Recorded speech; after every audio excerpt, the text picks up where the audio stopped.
That's all the notice they gave me before demolishing my late wife's $2 million dream home. Priscilla Whitmore clicked across my gravel in designer heels, fake sympathy plastered on her face as she handed me $195,000 in bogus emergency structural violations. "Mr. Morrison," she said with that voice that made my skin crawl. "I really am sorry it came to this, but safety is our top priority." "And if I appeal?" "Unfortunately, emergency safety protocols don't allow for delays." Her fake smile never wavered. "I know this is difficult, but we have to protect the community." She assumes this grieving old man will just surrender without a fight.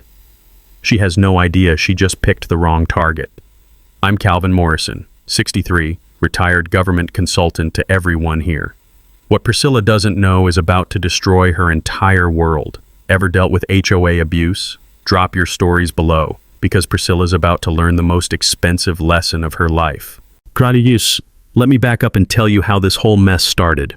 My wife Sarah and I bought this mountain property 3 years ago through a blind trust. See, when you're the sitting governor, privacy isn't just nice to have, it's essential. Especially when your wife is fighting stage 4 cancer and you need a place where she can find peace away from the political circus. Sarah fell in love with this land the moment we saw it. 47 acres of pristine mountain wilderness with a custom log mansion she helped design herself. She spent months planning every detail, from the massive stone fireplace to the wraparound porch that faces the sunrise. But her favorite part was the wildflower meadow she planted behind the house. "For the butterflies," she'd say, sitting in her wheelchair as monarch butterflies danced around us. The cancer took her 6 months ago. Heart surgery took a chunk out of me 4 months later. My daughter Emma's deployed overseas with the Air Force, so it's just me now, rattling around in this big house with nothing but memories and Sarah's wind chimes singing in the mountain breeze. That's when Priscilla Whitmore entered my life like a perfectly manicured tornado. She's 42, drives a white Tesla with the license plate Enforce 1. Yes, really. And she's got that particular brand of suburban authority that comes from having pharmaceutical money and zero life experience. Real estate attorney turned HOA president, which is like giving a piranha a law degree. The first time I met her, she was standing in my wildflower meadow wearing $500 heels, holding a clipboard and frowning at Sarah's butterflies like they'd personally offended her. "Mr. Morrison," she said, extending a French manicured hand that had clearly never touched actual work. "I'm Priscilla Whitmore, HOA president. We need to discuss your landscaping situation." I kept my voice level, the way you learn to do in politics. "What situation would that be?" She gestured at Sarah's carefully planted wildflowers, black-eyed Susans, purple coneflowers, native grasses that had taken her 2 summers to establish. "This isn't some hippie commune, sir. We have standards in Pinecrest Estates. Your property is bringing down everyone's values." The leather journal I always carry suddenly felt heavy in my flannel shirt pocket. I'd been writing about Sarah's butterflies just that morning. "My wife planted that meadow. She passed recently." "I'm sure she meant well," Priscilla said, making notes on her clipboard. "But grief doesn't excuse code violations. You have 30 days to install professional landscaping or face a $25,000 fine, $25,000, for wildflowers." Standing there, breathing in the scent of Sarah's favorite purple coneflowers, while this woman calculated how to destroy the last thing my wife had created, I made my first mistake. I trusted that reasonable people could work things out reasonably. I had no idea I was dealing with a predator who'd already perfected her system. Word count: 487, 650. The sound of Priscilla's Tesla gliding silently up my driveway became my new alarm clock over the next few weeks. She'd arrive with that clipboard and that smile, always finding new problems. The log siding was inappropriate for mountain contemporary architecture. The natural stone foundation was deteriorating community aesthetics. Every visit brought a new violation notice, each one more expensive than the last.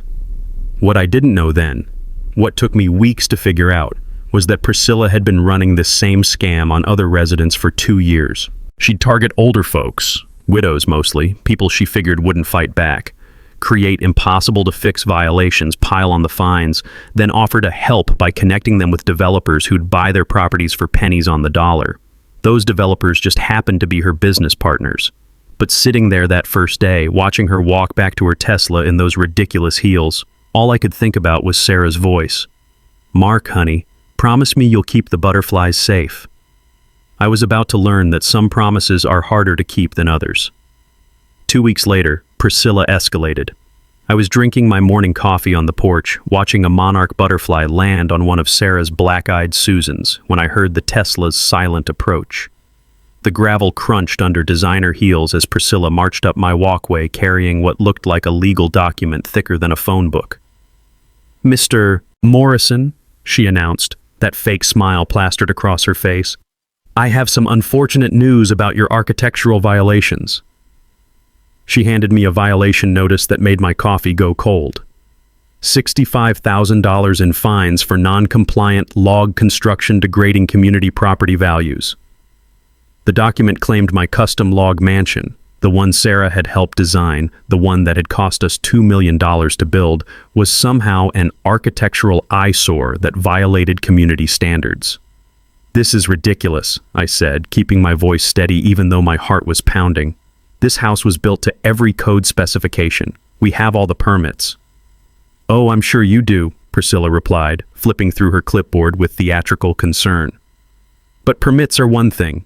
Community aesthetic standards are another. And frankly, Mr. Morrison, this log cabin style is more suited to a hunting lodge than our upscale mountain community log cabin style. Cabin. This woman was calling a $2 million custom home a log cabin. "I'd like to see the specific architectural guidelines you're referencing," I said, pulling out my phone. "And I'll need documentation of exactly which standards we're violating." Her smile never wavered. "Of course. I'll have my office email you the relevant covenant amendments.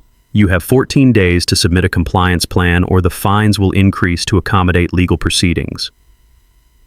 After she left in a cloud of expensive perfume and exhaust fumes, I called Jake Morrison. No relation, just the best general contractor in the county. Jake had actually worked on our house during construction and knew every beam, every joint, every detail of the building process. "Mark," he said after reviewing the violation notice, "this is complete nonsense. Your house exceeds every building standard we've got. The log construction is premium grade, the foundation's overbuilt for seismic requirements, and the architectural design won from the State Home Builders Association. There's nothing wrong with your house." I felt a small surge of vindication. "So these violations are fabricated?" "Worse than that. Look at this." Jake pointed to a section of the violation notice. "They're claiming your house violates a mountain contemporary architecture requirement that was supposedly added to the HOA covenants last year. But here's the thing. I helped write the original architectural guidelines for this community. There's no such requirement." That's when I learned something important about HOA law. Covenant modifications require approval from 75% of homeowners and 30 days advance notice. Random rule changes can't be applied retroactively without proper voting procedures. Here's the takeaway. HOAs can't just make up new rules and apply them backwards to existing properties. But when I requested copies of the covenant amendments from Priscilla's office, I got a response that made my political instincts start tingling. According to her assistant, the HOA had invoked emergency aesthetic authority to implement immediate architectural standards for community protection. Emergency aesthetic authority. I'd been in government long enough to recognize bureaucratic double talk when I heard it. That night, I sat on my porch with Sarah's journal open in my lap, watching her wind chimes move in the mountain breeze. A mockingbird was imitating a car alarm somewhere in the distance, and I could smell the pine needles warming in the late afternoon sun. "Okay, sweetheart," I whispered to the butterflies dancing through her meadow. "Looks like we've got a fight on our hands." What I didn't know yet was that Priscilla had been counting on me to roll over and pay the fine like a good little retiree. She had no idea that the confused widower she was trying to intimidate had spent 20 years in state politics learning exactly how to deal with bullies who hide behind fake authority. Her first big mistake was underestimating her target. Her second was putting everything in writing. 3 weeks later, Priscilla showed up with a structural engineer, or at least someone wearing a hard hat who she claimed was a structural engineer. I was replacing one of Sarah's hummingbird feeders when I spotted them walking around my foundation, the so-called engineer pointing at random spots on the stonework while Priscilla took notes. The smell of fresh mountain rain hung in the air from the night before, and I could hear the crunch of wet gravel under their feet as they circled my house like vultures. An hour later, Priscilla knocked on my door holding another thick envelope. "Mr. Morrison, I'm afraid we've discovered some serious safety concerns." She handed me a violation notice that made the previous ones look like parking tickets. $125,000 in structural safety violations, claiming my foundation posed an imminent threat to neighboring properties.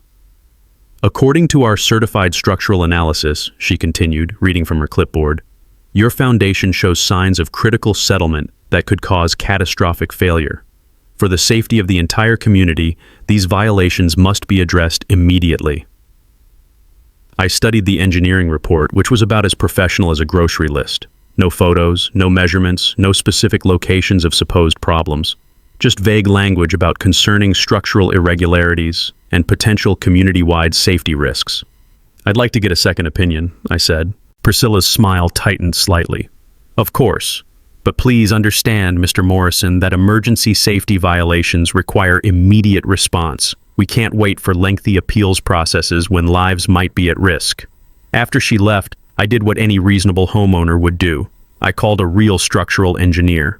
Tom Bradley from Mountain Engineering Services came out the next day and spent 4 hours examining every inch of my foundation with equipment Priscilla's fake engineer had never even carried.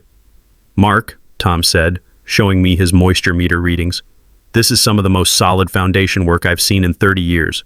Premium concrete, perfect drainage, not a crack anywhere. Whoever told you there were structural problems was either blind or lying." That's when Tom mentioned something interesting. He'd done structural assessments for 3 other Pinecrest Estates residents in the past 6 months. All elderly, all facing similar emergency safety violations from the HOA. Mrs. Agnes Kowalski, an 78-year-old retired teacher, had been forced to sell her home for $89,000 after Priscilla claimed her plumbing posed a community health hazard. Tom's inspection had found nothing wrong with her pipes. "It's a pattern," Tom said, packing up his equipment.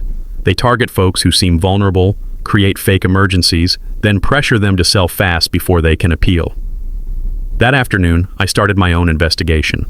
I'd learned in politics that the best way to understand a problem is to talk to the people affected by it. So I organized something that would look completely innocent to anyone watching, a senior coffee club that met every Tuesday at the community center. Mrs. Kowalski showed up first, a sharp-eyed Polish woman who brought homemade pierogi and stories that made my blood boil. Tom Bradley arrived next, a Vietnam veteran whose only violation had been painting his garage door the wrong shade of approved gray. By the third meeting, we had 8 seniors sharing coffee and horror stories about HOA abuse. "She's systematic," Mrs. Kowalski explained, her aged hands steady as she poured coffee from a thermos that smelled like home. "Always targets folks who've lost spouses, folks with medical bills, folks who might not have the energy to fight back." The patterns became clear. Priscilla would identify vulnerable residents, manufacture impossible violations, then accelerate deadlines claiming emergency authority that didn't exist. When people couldn't pay the fines fast enough, she'd helpfully connect them with developers who offered quick cash sales. Here's what I learned about emergency demolition law. Property can't be condemned or demolished without certified engineering proof of immediate danger and a minimum 72-hour notice period. The takeaway? Always demand independent verification of any emergency that involves your property. But Priscilla wasn't done escalating. A week later, she sent me a notice that made everything personal. "Due to the imminent nature of the structural failure risk," the letter read, "Pinecrest Estates HOA is invoking emergency demolition authority. Your property has been scheduled for immediate safety demolition to prevent catastrophic damage to surrounding homes." 21 days. That's all the notice she gave me before scheduling the destruction of Sarah's dream home. Sitting on my porch that evening, listening to the mockingbirds and the distant hum of highway traffic, I made a decision that would change everything. I pulled out my secure phone, the one I used for state business, and placed a call to the Attorney General's office. I didn't identify myself as the governor, not yet, but I provided enough information about systematic HOA fraud to trigger an investigation. What Priscilla didn't know was that her confused old retiree had just activated the state's Elder Fraud Task Force. The hunter was about to become the hunted. By the 4th week, Priscilla had escalated to what she thought was her killing blow. I was working in Sarah's butterfly garden, deadheading the black-eyed Susans to encourage more blooms, when Priscilla arrived with her biggest entourage yet. 2 guys in hard hats, someone carrying an official-looking clipboard, and a woman with a camera who was documenting everything. The morning air carried the scent of pine needles and the distant smell of wood smoke from someone's fireplace. Autumn was coming to the mountains, and Sarah's monarch butterflies were getting ready for their migration south. "Mr. Morrison," Priscilla called out, her voice carrying that victorious tone I'd heard politicians use when they thought they'd won. "I need to serve you with a final violation notice." She handed me a document that took my breath away. $195,000 in total structural failure fines. The notice claimed my entire house posed an imminent catastrophic risk to the community and must be completely demolished within 21 days. "Our comprehensive safety assessment has determined that your property represents a clear and present danger," she read from her clipboard like she was announcing the weather. "This isn't personal, Mr. Morrison. It's about protecting our neighbors." I looked at the so-called assessment, which was even more ridiculous than the previous reports.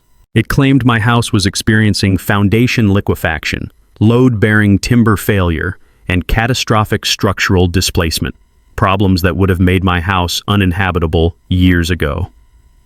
"I'd like to appeal this assessment," I said calmly. "Unfortunately, emergency safety protocols don't allow for appeals processes," Priscilla replied. "When lives are at risk, we have to act decisively. The demolition is scheduled for 3 weeks from today." As she walked away, her entourage trailing behind like ducklings, I heard her talking to the woman with the camera. "Get shots of the foundation cracks and the settling damage. We'll need documentation for the insurance claims." There were no foundation cracks. There was no settling damage. But Priscilla had apparently decided that if the evidence didn't exist, she'd create it. That afternoon, I got a call that changed everything. Jake Morrison, my contractor friend, had been talking to other people in the construction community. What he'd learned made my political instincts go into overdrive. "Mark, you need to know something. I've found 38 families in Pinecrest Estates who've received similar violation notices over the past 2 years. 38. And here's the kicker. Every single property that got demolished was sold to the same development company within 6 months. 38 families, $8.2 million in seized properties." I did the math while sitting at my kitchen table, Sarah's reading glasses still folded next to her favorite coffee mug. If Priscilla was getting even a modest kickback from each sale, she'd personally profited over $2 million from her manufactured crisis scheme. That's when I made a phone call that Priscilla would later regret I ever made. I contacted Channel 7 News using a tip line, identifying myself only as a concerned resident. I provided enough information about the pattern of violations to interest investigative reporter Jessica Lucy, who specialized in consumer fraud stories. Jessica's initial investigation was eye-opening. She interviewed Mrs. Kowalski, Tom Bradley, and 6 other families who'd been targeted by Priscilla's violation scam. She examined public records showing the suspicious pattern of sales to connected developers. She even tracked down some of Priscilla's fake structural engineers, including one who turned out to be a landscaper with no engineering credentials whatsoever. When Channel 7 ran their story, Mountain HOA accused of targeting elderly residents, Priscilla's response was swift and predictable. "Some people simply refuse to accept community standards," she told the reporter, standing in front of her Tesla in a designer blazer that probably cost more than most people's monthly mortgage. "It's unfortunate, but every community has disgruntled seniors who spread lies rather than take responsibility for their property violations." Disgruntled seniors. She'd just insulted every voter over 50 in the state on live television. But here's where things got interesting. While Priscilla was busy doing damage control with the media, she made a phone call that my state police contacts happened to intercept as part of their elder fraud investigation. "The old government pension guy?" I heard her voice on the recording they played for me later. "He's perfect. No family connections, no political influence, just another lonely widower who won't fight back. We can bulldoze his place and have it sold to Mountain Vista Development by Christmas. No political influence. If only she knew." Here's what I'd learned about property seizure documentation requirements. All violations must include photographic evidence, certified inspector signatures, and specific code citations. Vague language and fake assessments don't meet legal standards. The takeaway? Demand proof. photos, certifications, and independent inspections for any major violations. But as I sat on my porch that evening, watching Sarah's butterflies prepare for their autumn journey, I realized something important. I could end this nightmare with a single phone call. I could reveal my identity as governor, dissolve the HOA with an executive order, and have Priscilla arrested before dinner. But that would only save my house. It wouldn't help the 38 families who'd already lost their homes. It wouldn't prevent Priscilla from moving to another community and starting her scam all over again. No, I decided, watching the last light fade behind the mountains. This required a different kind of justice, the kind that would make sure Priscilla never hurt another family again, the kind that would require her to destroy herself on live television. The moment everything changed happened on a Tuesday morning while I was replacing the batteries in Sarah's wind chimes.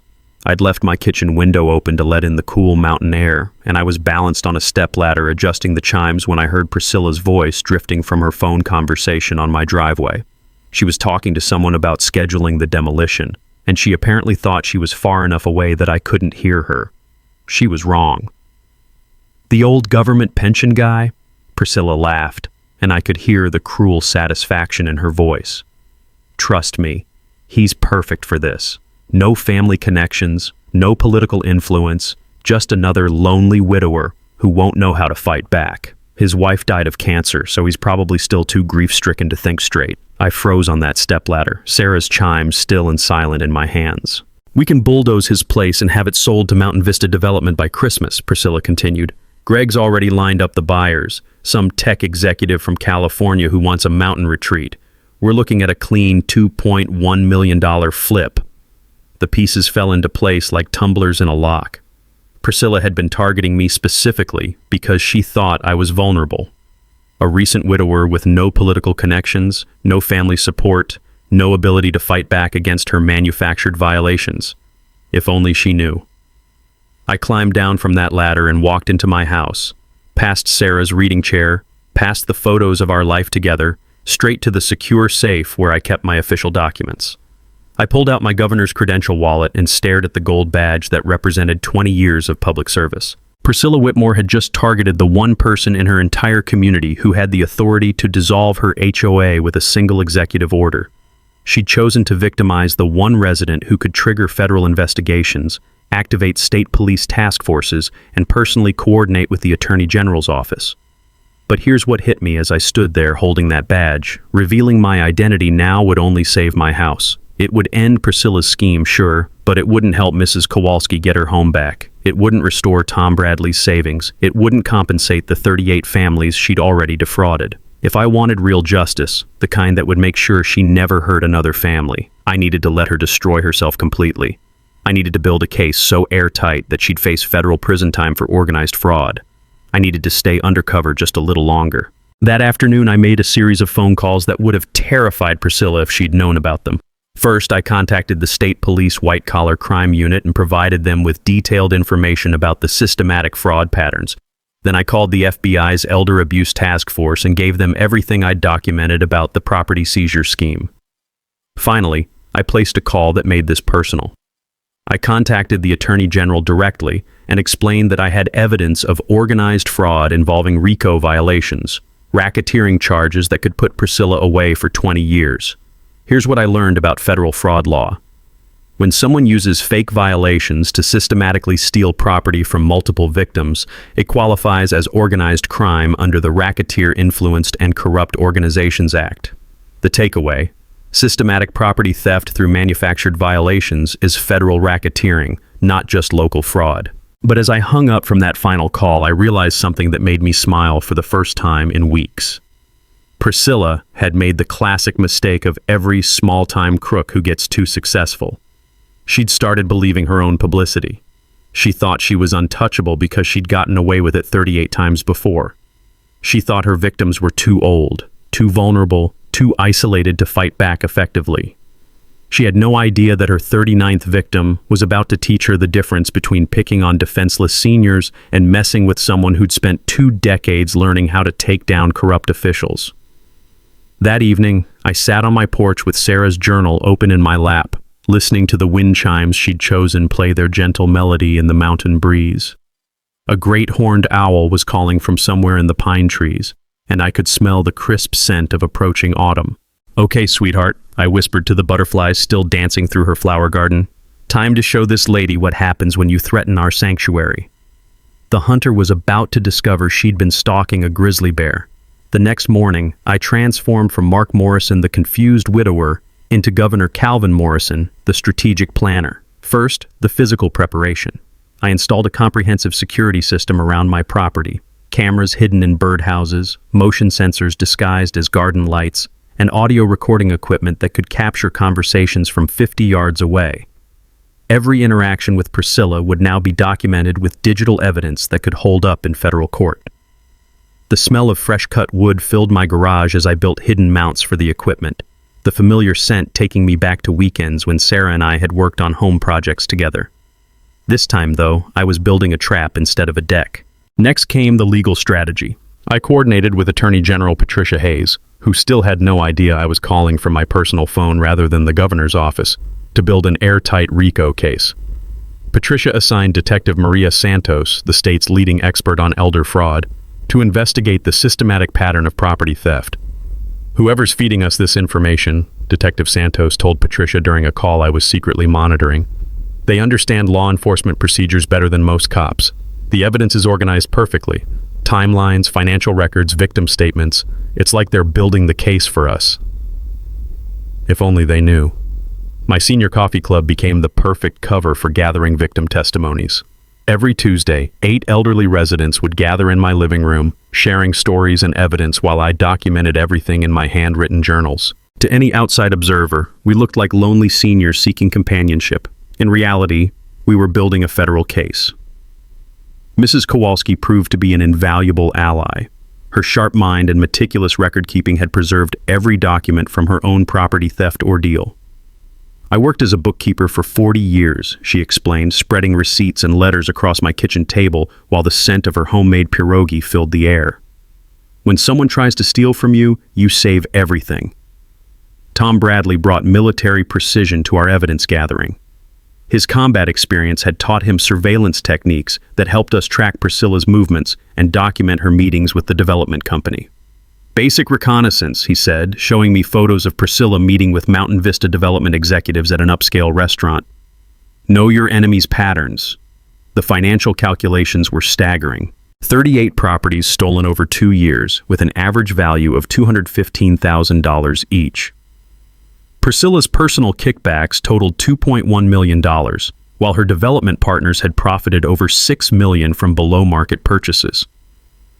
Here's what I learned about evidence preservation protocol. Document everything with photos and timestamps, use certified mail for all communications, get independent inspections from licensed professionals, and preserve witness statements in writing. The takeaway: create an evidence trail so comprehensive that criminals can't dispute or destroy it. Meanwhile, I was secretly coordinating with multiple agencies.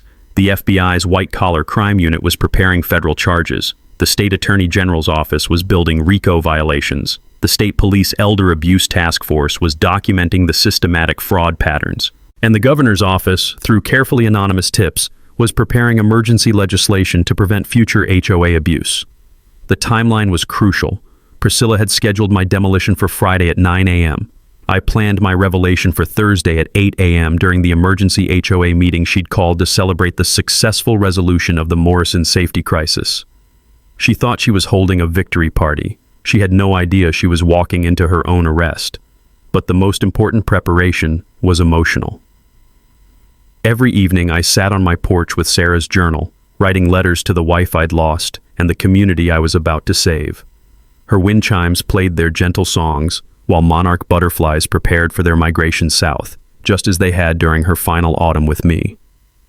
"I know you'd tell me to do the right thing," I wrote in the journal's margins, my pen scratching against paper while the mountain wind rustled the pages.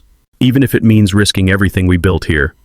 The sound of distant highway traffic mixed with the closer calls of evening birds as I planned the final details of Priscilla's downfall. She'd built her career on predicting how vulnerable people would react under pressure. Her entire scam depended on victims being too isolated, too grief-stricken, too overwhelmed to fight back effectively. She'd made one critical miscalculation. She assumed that being recently widowed made me weak. She was about to learn that losing the person you love most doesn't make you vulnerable. It makes you dangerous, because you no longer have anything left to lose. With 1 week left before my scheduled demolition, Priscilla made her most desperate move yet. I was in Sarah's butterfly garden at dawn, deadheading the autumn flowers to help them survive the coming frost, when I heard the rumble of heavy equipment on my driveway. The morning air carried the scent of diesel exhaust and the sharp smell of disturbed earth as a landscaping crew began emergency repairs around my foundation.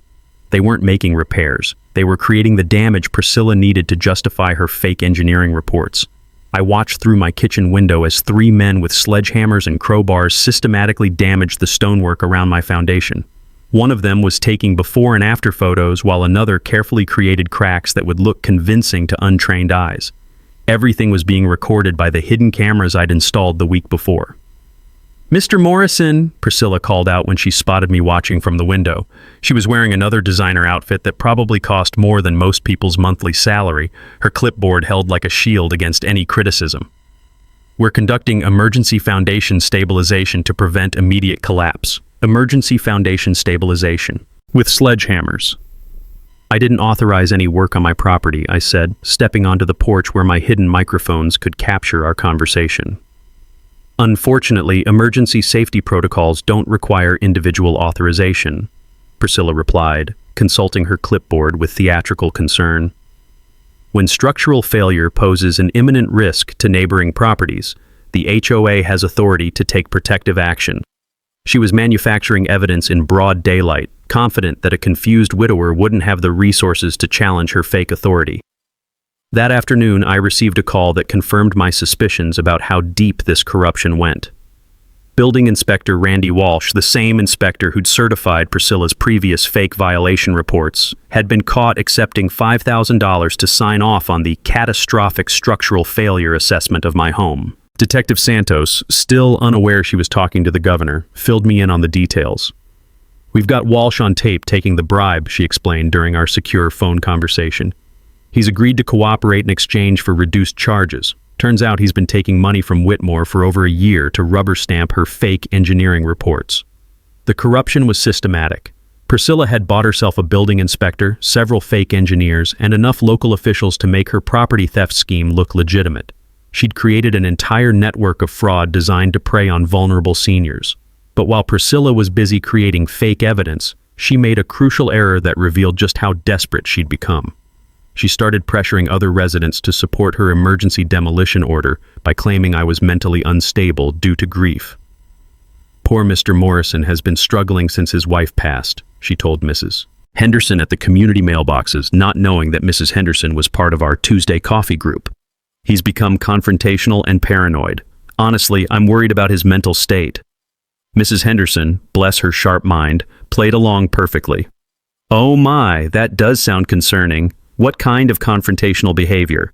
"He's been asking all sorts of inappropriate questions about HOA procedures," Priscilla explained, lowering her voice conspiratorially.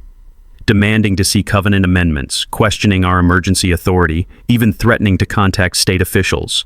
It's clearly grief-related delusion, but it's making our safety work more difficult." Threatening to contact state officials.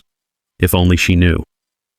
That evening, I sat in my study reviewing the comprehensive case file I'd built against Priscilla's operation. Federal wire fraud charges, state elder abuse violations, racketeering conspiracy, bribery of public officials, and systematic theft of private property. When the arrests came, she'd be looking at 20 to 30 years in federal prison. But as I reviewed the evidence, I realized something that made me smile with genuine satisfaction. Priscilla's greatest strength, her ability to manipulate and intimidate vulnerable people, was about to become her greatest weakness. She'd spent 2 years perfecting techniques for breaking down isolated seniors who felt helpless against bureaucratic authority. She'd learned exactly which pressure points to hit, which fears to exploit, which psychological buttons to push to make people surrender without fighting. What she'd never learned was how to handle someone who understood her game better than she did. Tomorrow was Thursday. Tomorrow, Priscilla Whitmore would hold her final HOA meeting, expecting to celebrate the successful demolition of another elderly resident's home. Instead, she'd discover that her confused widower was actually the most powerful elected official in the state, and that her entire criminal enterprise had been under federal investigation for weeks. The sound of Sarah's wind chimes drifted through my study window as I closed the case file and prepared for the most satisfying moment of my political career. Thursday morning arrived with the kind of crisp mountain air that makes you grateful to be alive. I stood on my porch at sunrise, drinking coffee from Sarah's favorite mug, watching her butterflies gather nectar for their final journey south before winter. Today was the day Priscilla Whitmore's world would come crashing down. She'd called an emergency HOA meeting for 8 a.m. to discuss final safety protocols for my demolition scheduled the next morning. In her mind, this was a victory lap, a chance to demonstrate her authority while eliminating the last obstacle to her biggest property flip yet. She had no idea that federal agents were already in position around the community center. At 7:30, I put on my best suit instead of the flannel shirts I'd been wearing for months. I slipped my governor's credentials into my jacket pocket next to Sarah's reading glasses, which I'd carried every day since she passed. Detective Santos had coordinated with the FBI to ensure that everything would be recorded for evidence, and Channel 7 News would be there to capture Priscilla's public downfall. The community center was packed when I arrived. 38 former victims sat in the front rows, including Mrs. Kowalski and Tom Bradley. Current residents filled the middle seats, many of them genuinely concerned about community safety based on Priscilla's manufactured crisis. News cameras were set up in the back, ostensibly there to cover the emergency safety demolition. Priscilla stood at the podium wearing her most expensive blazer, her clipboard thick with fake documentation. She looked confident, victorious, completely unaware that she was about to become the subject of the biggest elder fraud arrest in state history. "Thank you all for coming to this emergency meeting," she began, her voice carrying that familiar tone of fake concern. "Today we're addressing the final safety protocols for the Morrison property demolition scheduled for tomorrow morning." She gestured toward me, sitting quietly in the third row. "Mr. Morrison, I want to thank you for your cooperation during this difficult process. I know losing your wife was traumatic, and I understand that grief can make it hard to accept necessary safety measures." Several residents nodded sympathetically. They genuinely believed Priscilla was helping a confused widower deal with a dangerous property situation. "Our comprehensive structural analysis has confirmed that the Morrison residence poses an immediate threat to surrounding homes," Priscilla continued, reading from her fake engineering report. "Tomorrow's emergency demolition will eliminate this safety risk and allow us to move forward with appropriate community development." Community development. She couldn't resist hinting at the luxury resort she planned to build on the ruins of my home. "Before we proceed with the final vote to authorize demolition," Priscilla announced, "I'd like to give Mr. Morrison one last opportunity to address the community." This was it. She was giving me a chance to plead for mercy, to embarrass myself in front of the cameras, to provide her with dramatic footage of a broken old man accepting defeat. I stood up slowly, playing the part of the exhausted widower one final time. Several residents looked at me with pity, thinking they were about to witness the sad surrender of someone who'd been overwhelmed by bureaucratic complexity. "Thank you, Ms. Whitmore," I said, my voice steady but resigned. "I do have a few things I'd like to share with the community." I walked to the podium, passing Detective Santos, who was positioned near the emergency exit. FBI agents were stationed throughout the room, ready to move the moment I gave the signal. "First," I said, looking directly at Priscilla, "I want everyone to understand that my wife Sarah didn't die because she was weak. She died fighting cancer with every ounce of strength she had. And she taught me that when bullies try to destroy what you love, you don't roll over and let them win." Murmurs rippled through the audience. This wasn't the broken surrender speech Priscilla had expected. "Second," I continued, pulling out my phone to display the comprehensive evidence file I'd assembled, "I've spent the past 2 months documenting systematic fraud, elder abuse, and racketeering conspiracy involving this HOA and its development partners." Priscilla's confident smile began to fade. "Third," I said, reaching into my jacket pocket, "before we discuss demolishing my home tomorrow morning, I thought you might want to know exactly whose property you've been trying to steal." I pulled out my governor's credentials and held them up for everyone to see. The room went absolutely silent except for the sound of camera shutters clicking. "My name is Governor Calvin Morrison," I announced, my voice carrying the authority I'd hidden for months. "And Priscilla Whitmore, you're under arrest for organized fraud, elder abuse, and racketeering conspiracy against the people of this state."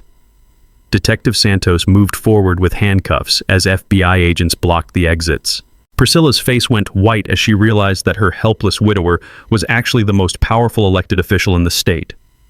"This is impossible," she whispered, backing away from the podium. "You're just some retired government consultant. You can't be—" "Ma'am," I said, showing her my official identification. "I've been fighting corruption longer than you've been alive, and targeting my wife's sanctuary was the biggest mistake you'll ever make." The sound of handcuffs clicking closed was the most satisfying sound I'd heard since Sarah's final laugh. The moment Priscilla Whitmore realized she'd targeted the governor of the state was captured in perfect high definition by 3 news cameras and preserved forever as evidence in a federal racketeering case. "Governor Morrison?" she stammered, her designer clipboard clattering to the floor as Detective Santos approached with handcuffs. "That's impossible. You're Mark Morrison. You're a widowed retiree on a government pension." "I am Calvin Morrison," I replied, holding up my official credentials for the packed community center to see. "And yes, I'm a widower, but I'm also the governor of this state, and you've just committed federal crimes against 38 of my constituents." The cameras captured every moment as FBI agents moved through the crowd, their presence suddenly making sense to residents who'd assumed they were community safety officials. Detective Santos read Priscilla her rights while she stared at me in shock, finally understanding that her vulnerable target was actually her worst nightmare. "You can't do this," Priscilla protested, her voice rising with desperation. "I have emergency authority. I was protecting the community. This old man's house is a safety hazard." "Ma'am," said FBI Special Agent Jennifer Walsh, stepping forward with a thick file of evidence. "We have recordings of you bribing officials, photos of you manufacturing fake violations, and documentation of systematic fraud spanning 24 months. Your emergency authority was fabricated to steal private property." Mrs. Kowalski stood up from the front row, her voice carrying across the silent room. "Governor Morrison, this woman stole my home with fake plumbing violations. She destroyed my life savings." Tom Bradley rose beside her. "She targeted my family because she thought we couldn't fight back, called us disgruntled seniors on television." One by one, 38 victims stood up throughout the community center. Each represented a family Priscilla had defrauded, a home she'd stolen, a life she'd shattered with manufactured crises. "The state investigation has identified $8.2 million in property theft," I announced to the room. "Every fraudulent violation, every fake assessment, every manufactured emergency has been documented as evidence in federal court."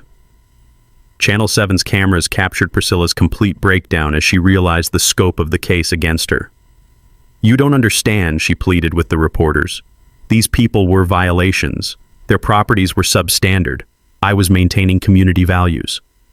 "Ms. Whitmore," I replied, my voice carrying the authority I'd hidden for months, "I've reviewed every one of your violation reports. They're complete fabrications designed to steal property from vulnerable seniors. You're looking at 20 to 30 years in federal prison." Detective Santos clicked the handcuffs closed around Priscilla's wrists while reading the charges. "Priscilla Whitmore, you're under arrest for organized fraud under the Racketeer Influenced and Corrupt Organizations Act, conspiracy to commit elder abuse, bribery of public officials, and systematic theft of private property." As they led her away, Priscilla made one final desperate plea. "Governor Morrison, please, I didn't know who you were. If I had known, I never would have." I interrupted her with the line that would be quoted in news reports for weeks. "Ms. Whitmore, the problem isn't that you didn't know who I was. The problem is that you thought it mattered. Every one of these families deserved the same protection you would have given me if you'd known my title." And the FBI arrested 4 additional conspirators that morning. Randy Walsh, the building inspector who'd taken bribes to sign fake reports, 2 development company executives who'd knowingly purchased stolen properties, and Priscilla's assistant who'd helped forge HOA documents. But the most satisfying moment came when Agent Walsh announced the financial recovery. All seized HOA assets, personal accounts, and development company profits will be placed in a victim restitution fund totaling $11.3 million. Every family affected by this fraud will receive full compensation plus damages. Mrs. Kowalski burst into tears. Tom Bradley saluted. 38 families who'd thought they'd lost everything suddenly discovered that justice was possible after all. As the news cameras captured Priscilla being led away in handcuffs, she made one final mistake that sealed her fate forever. She looked back at me with pure hatred and hissed, Your wife would be ashamed of what you've become." The room went dead silent. Even the reporters stopped taking notes. I walked over to where Priscilla stood between two federal agents, my voice quiet, but carrying to every corner of the community center. "My wife Sarah planted a butterfly garden to bring beauty into the world," I said. "You tried to destroy it for profit. She spent her final months creating something that would help others find peace. You spent 2 years creating misery to steal people's homes. If Sarah were here, she'd be proud that I protected her sanctuary and brought justice to the families you victimized." The handcuffs clicked one final time as they led Priscilla Whitmore out of the community center and into a federal courthouse that would become her home for the next 25 years. Standing in that room, surrounded by the families whose lives had been restored by evidence and justice, I felt Sarah's presence as clearly as if she were standing beside me. The mountain wind outside was moving through the pine trees just like it moved through her wind chimes every evening on our porch. We'd protected our sanctuary, and we'd made sure no other family would suffer what these good people had endured. 6 months later, I was sitting on my porch watching Sarah's butterflies return for spring when Detective Santos called with the final update on Priscilla Whitmore's case. "Governor, I thought you'd want to know that the federal sentencing came down this morning," she said, and I could hear the satisfaction in her voice. 25 years in federal prison on 23 counts of racketeering, elder fraud, and conspiracy. No possibility of parole for the first 15 years. 25 years. Priscilla would be 67 when she got out, the same age as many of the seniors she'd targeted. "What about the development company executives?" I asked, watching a monarch butterfly land on one of Sarah's black-eyed Susans. "Greg Patterson got 12 years for conspiracy and money laundering. His partner Michael Torres got 10. Building Inspector Walsh received 5 years for accepting bribes. The whole network is finished." The financial recovery had exceeded our expectations. Federal asset forfeiture seized Priscilla's mansion, her Tesla with that ridiculous In-Force 1 license plate, and the development company's profits from 24 fraudulent property flips. Combined with insurance settlements and penalty damages, the Victim Restitution Fund reached $14.7 million. Mrs. Kowalski bought back her original home and established a college scholarship fund for students studying elder law. Tom Bradley used his settlement to start a veterans advocacy organization, helping elderly military families deal with predatory business practices. All 38 families received full compensation plus emotional damages. The Pinecrest Estates HOA was permanently dissolved by executive order, replaced by a voluntary neighborhood association with transparent oversight. I'd signed comprehensive legislation requiring independent audits for all community associations, creating whistleblower protection for residents who reported fraud, and establishing mandatory penalties for officials who abused their authority. The Elder Protection and Community Governance Act became a model for similar legislation in 12 other states. Congressional representatives were working on federal protections that would prevent future Priscilla Whitmores from targeting vulnerable seniors anywhere in America. But the most satisfying change was personal. Sarah's butterfly garden had become a protected conservation area that no future development could ever touch. Her wildflower meadow would welcome monarchs and painted ladies for generations to come, exactly as she'd envisioned. The wind chimes she'd chosen still played their gentle songs every evening. I'd added a small granite plaque beside them, Sarah Morrison Memorial Butterfly Garden, in memory of a woman who brought beauty into the world and taught us that protecting what we love requires courage. My daughter Emma had returned from deployment and was living in the guest cabin, expanding the butterfly habitat with native plants. Every Tuesday, our senior coffee club still met, but now we shared updates about grandchildren and plans for the annual Sarah Morrison Memorial Butterfly Festival. The prosecution had inspired similar investigations nationwide. The Department of Justice created a national elder fraud task force using our evidence-gathering methods to break up property theft schemes in 12 states, protecting tens of thousands of seniors. As the sun set behind the mountains that evening, I pulled out Sarah's journal and wrote my final entry. Today marks 6 months since justice was served. The butterflies are coming home, the garden is blooming, and 38 families have their lives back. You always said protecting what we love requires courage. We chose justice, and it made all the difference. The scent of night-blooming jasmine drifted across the porch, mixing with pine and wildflower fragrance. In a few weeks, the monarchs would begin their journey south, carrying with them the memory of Sarah's garden. Priscilla had thought power meant preying on the vulnerable. She'd learned that real power comes from protecting those who can't protect themselves. Sarah's butterflies were safe. 38 families had their dignity restored, and somewhere in federal prison, a predator was learning there are consequences for targeting people who make our communities worth defending. That's what makes every battle worthwhile, knowing that love, protected by courage and guided by justice, always finds a way to bloom again.